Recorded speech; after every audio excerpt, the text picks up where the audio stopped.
Well, folks, I'm calling BS big time on that one. It's not that Scotiabank is a politics-free venue. It's just that MLSE is very selective when it comes to politics. David Menzies for Rebel News here in downtown Toronto. And folks, I'm standing outside the Scotiabank Arena. That is the home of the basketball Toronto Raptors. And we're here today to see if Maple Leaf Sports and Entertainment, the company that owns the Raptors, still has in place an anti-Israel hostage policy. Yeah, you heard me right. It's unbelievable. You see, last week, 2 fans were frog-marched out the door here during a Raptors game because they were wearing sweatshirts that said, "Free our hostages," and the Star of David were on those sweatshirts too. Well, evidently, this is offside, according to the people that run MLSE. The 2 people that were ejected, they're lawyers. I suspect there might be some litigation in the near future. That would be Leona Shemish and Gary Grill. And really, they weren't there with those sweatshirts to make a political statement, but rather a human rights statement. I mean, they're talking about freeing innocent civilians that Hamas terrorists brutalized going back to last October 7th. Now, predictably, there was an uproar about this egregious ejection, but Maple Leaf Sports and Entertainment, they're not budging. Here is the statement they released. Quote, "As part of the MLSE venue's fan code of conduct, it states that fans have a right to expect an environment where they can enjoy the event experience free from, among other things, political or inciting messages. With fan security in mind, it has been a long-standing policy at MLSE venues that signs or clothing bearing political messages are not permitted, and this policy is implemented fairly and consistently to protect the experience of all fans. In this instance, the fan in question was offered a number of options to comply with this policy, which they refused and chose to leave the venue on their own accord." End quote. Oh, so Scotiabank is a politics-free venue? Well, folks, I'm calling BS big time on that one. It's not that Scotiabank is a politics-free venue. It's just that MLSE is very selective when it comes to politics. For example, a few years ago, they were all down with the Black Lives Matter movement. Their athletes were wearing those T-shirts, and members of the Toronto Raptors were actually kneeling. They were taking a knee for the national anthems that were being played. And what about Pride Nights that are celebrated by the teams? In fact, just last night, the Toronto Maple Leafs, it was rainbows galore here.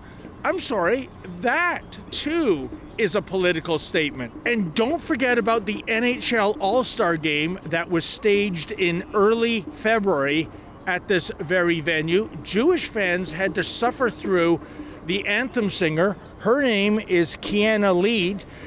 She wore a pro-Hamas kafif cardigan. And check out her social media posting she authored beforehand. Quote, "If you're a Zionist, feel free to stay your ass at home." End quote. Is that okay? Well, it certainly wasn't denounced by anybody at MLSE. Again, very selective politics when it comes to this corporation. What about Roger Waters? He had a concert here several years ago in which he floated a balloon. It was a balloon of a pig with the Star of David on it. I mean, how anti-Semitic can you get than that? But apparently that is okay. That is artistic expression. Or maybe, does the code of conduct only apply to the schleppers in the cheap seats, whereas if it's a entertainer bringing in millions of dollars for MLSE, Is that okay? Anything goes. What a despicable double standard. And where, oh where, is Larry Tannenbaum? He is the CEO of MLSE. He is also supposedly a huge supporter of Israel. Why is he AWOL on this file? Why isn't he saying anything? Or maybe has he done the math? Maybe he thinks that there are more pro-Hamas types in Toronto these days. So let's go after the people advocating for victim rights, advocating for the hostages, as opposed to those who support terrorist thugs. And I gotta tell you, those of a certain age will remember back in 1979, Americans being held hostage by the Iranian regime. Could you imagine going into Madison Square Garden for a Rangers or a Knicks game wearing a Free the Hostages sweatshirt or t-shirt and security saying, sorry sir, you have to take that off, it's offensive? No, it is absolutely outrageous. In any event, we were told that there might be a demonstration here, that there might be several members of the Jewish community and their allies coming into the Scotiabank Arena tonight to see the Raptors play the Dallas Mavericks. Evidently, they're going to be brandishing large Stars of David. I'll believe it when I see it. I haven't seen anyone here so far doing that. But in any event, let's walk into Jurassic Park and try to figure out who's who in the prehistoric zoo. Well, folks, it looks like this protest is a bust. It's coming up to halftime here at the Scotiabank Arena, and my camerawoman Avery and I, we haven't seen anyone wearing Free Our Hostages sweatshirts or any apparel with the Star of David. But that's not to say we haven't seen some political messaging on apparel. Oh no. For example, both the Raptors and the Dallas Maverick players, they were clad in their warm-up uniforms. They were wearing Black History Month apparel. You're telling me Black History Month? That's not a political statement? And get a load of this. We caught a fan wearing a shirt glorifying Russia. Now, wait just a second here. Isn't Russia the enemy? Aren't we supposed to be hating Russia right now? How'd he get into the building? And we never got a shot, but we saw a person with a Norway flag on his shirt. I don't know if anyone hates Norway, but I'm sure somebody does. Again, how did that political statement get in here? So at the end of the day, I think it's this.